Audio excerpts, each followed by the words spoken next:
السلام علیکم، میں ہوں عابد اندلیب۔ کیا کمال لکھا ہے کہ کب تلک خون بہے گا میرے دریاؤں میں، کب تلک آندھیاں گلہائے چمن لوٹیں گی، کب تلک ابر گلابوں پہ لہو چھڑکے گا، کب تلک شاخ گلستان کی رگیں ٹوٹیں گی، ارے کونپلیں اب بھی نہ پھوٹیں گی تو کب پھوٹیں گی۔ ناظرین، آج کی اس ویڈیو کا تعلق آپ کے ایمان کے ساتھ ہے۔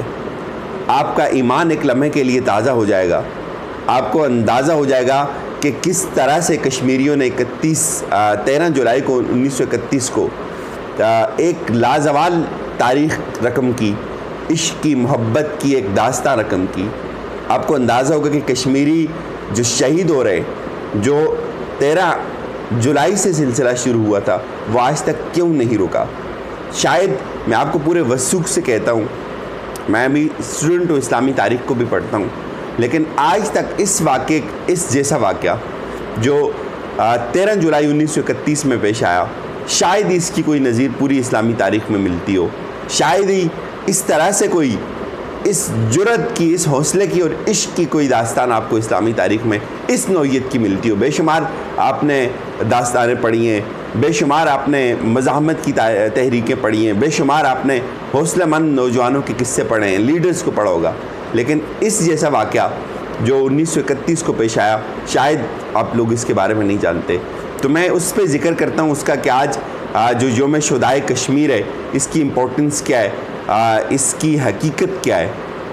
ناظرین، 1931 کو جب ڈوگرا راج تھا، آپ کو پتہ ہے کشمیر کے اندر ڈوگرا راج تھا، اور اس وقت ایک عاشق رسول کہہ سکتے ہیں، ایک عاشق رسول نے اس پہ بغاوت کا الزام لگا ڈوگرا راج کے دور میں، اور اس کی حمایت میں، اس کے ساتھ اظہار یکجہتی کرنے کے لیے سینٹرل جیل سری نگر کے سامنے بڑی تعداد میں مسلمانوں نے جو ہے وہ ایک احتجاجی مظاہرہ کیا۔ ڈوگرا فوج نے اس مظاہرے کو کنٹرول کرنے کی کوشش کی، لیکن اس میں وہ ناکام ہوئے۔ تو اذان کا وقت ہوا، نماز کا وقت ہوا، اور ایک نوجوان جو ہے وہ آگے بڑھا اور اس نے اذان دینا شروع کی۔ ڈوگرا راج نے اس پہ گولی ماری اور اس کو شہید کر دیا۔ جہاں اذان رکی تھی، دوسرا نوجوان آگے بڑھا، اس نے وہاں سے آغاز کیا اذان کو آگے بڑھانے کا، اس کو بھی گولی ماری، اس کو بھی شہید کر دیا۔ وہاں جو دوسرے نوجوان نے جہاں اذان کو چھوڑا تھا، تیسرا جوان آگے بڑھا، اس نے اس اذان کو رکنے نہیں دیا، اس نے اس کو وہاں سے آگے کنٹینیو کیا۔ چوتھا نوجوان آگے پڑھا، تیسرے کو بھی جب شہید کیا گولی مار کے۔ یہ جم غفیر ہے، انسانیت کا بڑا اجتماع جو عبد القدیر کی حمایت میں نکلا تھا۔ عبد القدیر وہ جس کا میں نے آپ کو کہا کہ جس کے خلاف الزام لگا تھا، اس کا بھی میں آپ کو بتاؤں گا اس کے خلاف بغاوت کا مقدمہ کیوں درج ہوا۔ لیکن جب چوتھا نوجوان آگے پڑھا، وہ بھی اذان کو جاری رکھے ہوئے تھا، اس پہ گولی ماری، اس کو بھی شہید کر دیا۔ پانچواں نوجوان آگے بڑھا، یہ سب لائیو دیکھ رہے ہیں لوگ، اذان رکی نہیں، پانچویں کو شہید کیا۔ پھر چھٹا آگے بڑھا، اس نے اذان کو وہاں سے آگے جاری رکھا، وہ چھٹا بھی آگے بڑھا، اس کو بھی شہید کیا۔ ساتواں آگے بڑھا، اس کو بھی شہید کیا۔ آٹھواں آگے بڑھا، اس کو بھی شہید کیا۔ نوواں، 10واں، 11واں، 12واں، بات 20 تک پہنچ گئی، 20واں آگے آیا۔ یہ سب شہادتوں کا ڈھیر لگ گیا، جنازوں کا ڈھیر لگ گیا، لیکن اذان نہیں رکی۔ 21واں آگے بڑھا، 22ویں نے اذان مکمل کی اور 22ویں کو بھی شہید کر دیا۔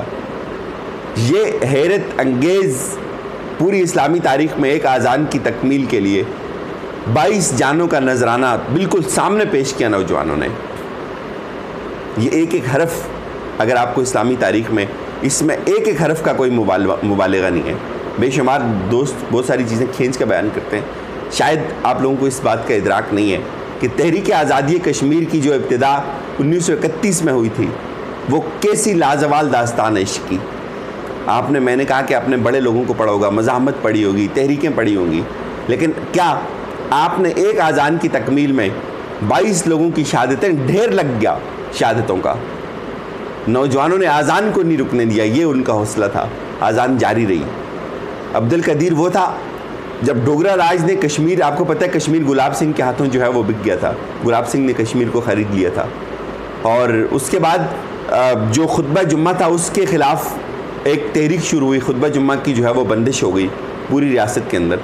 تو مسلمانوں نے ایک تحریک کا آغاز کیا کہ ہم خطبہ جمعہ جو ہے وہ بند نہیں ہونے دیں گے، ہم اجتماعات پہ پابندی نہیں لگنے دیں گے۔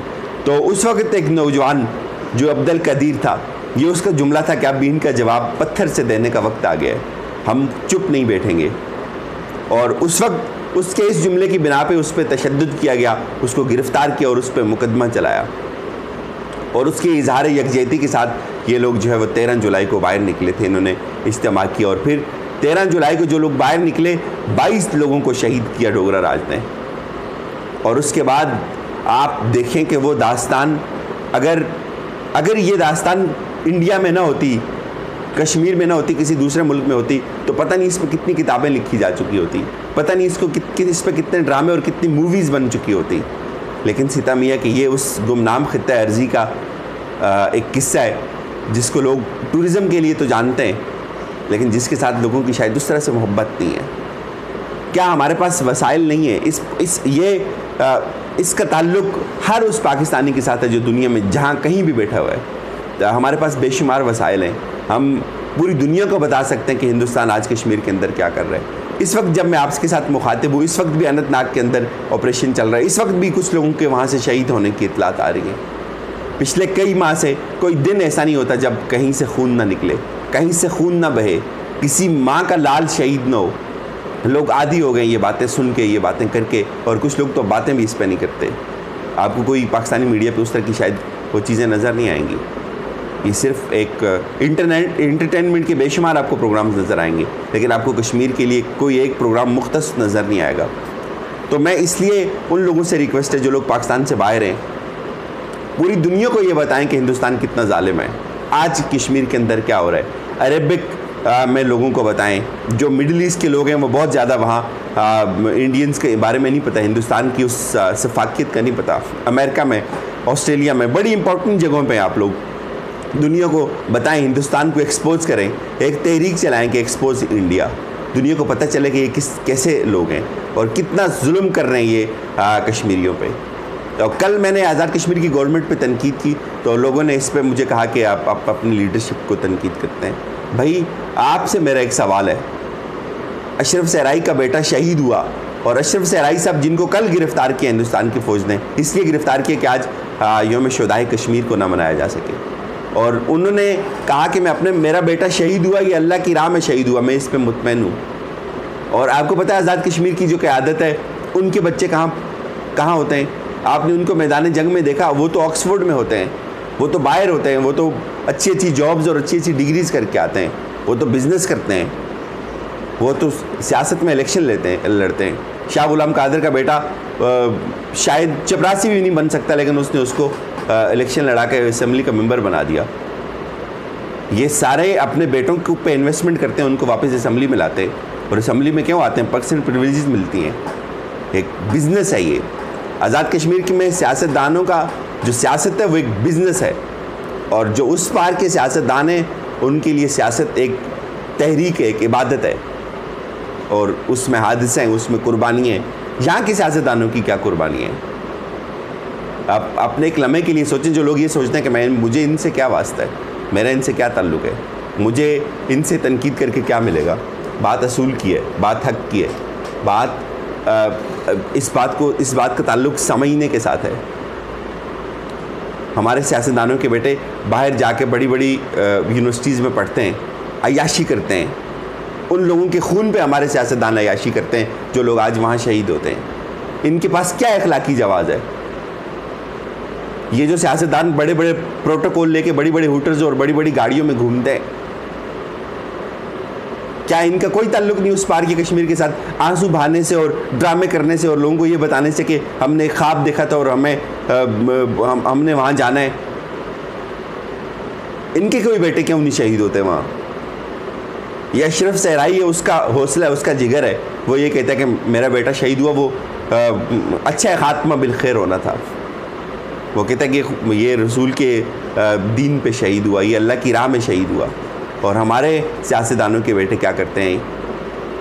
ہماری جو سیاسی قیادت ہے اس کے بیٹے کیا کرتے ہیں؟ آپ نے کسی کو سنا آج تک پریکٹیکلی کسی تحریک میں حصہ لیا ہو، کہیں گیا ہو، کبھی کشمیر کے لیے کچھ کام کیا ہو؟ کشمیر کے لیے حکومت لینا اور لوگوں کو جھوٹ بول کے سیاست میں آنا اور کہ میں بن کے یہ کر دوں گا اور نالی اور ٹوٹی کی اور سڑک کی سیاست کرنا یہ تحریک آزادی کشمیر کی خدمت نہیں ہے. ان کی تو کوئی اوقات ہی نہیں ہے, ان کو پوری دنیا جانتی ہی نہیں ہے. ان کے پینل پہ 10 ایسے لابیسٹ بھی نہیں ہیں یہ دنیا کو جا کے بتائیں کہ یہ لابنگ کریں کہ یار ہمارے کشمیر کے اصل مسائل کیا ہیں. ہر گھر سے آپ کو ایک داستان ملتی ہے, ہر گھر سے آپ کو ایک ستم ملتا ہے پوری دنیا کو, وہ تو بتائیں کیا کیا آزاد کشمیر کی گورنمنٹ نے پچھلے 1 سال میں جب سے کرفیو لگا ہوا ہے. کیا یہ پوری دنیا کو ڈاکومنٹریز بھی نہیں بنا سکتے؟ یہ انویسٹمنٹ کر کے 5-10 لوگوں کو ہائر کر کے ان سے اسکرپٹ لکھوا کے پوری دنیا کو مختلف لینگویجز میں وہ بھی نہیں بتا سکتے.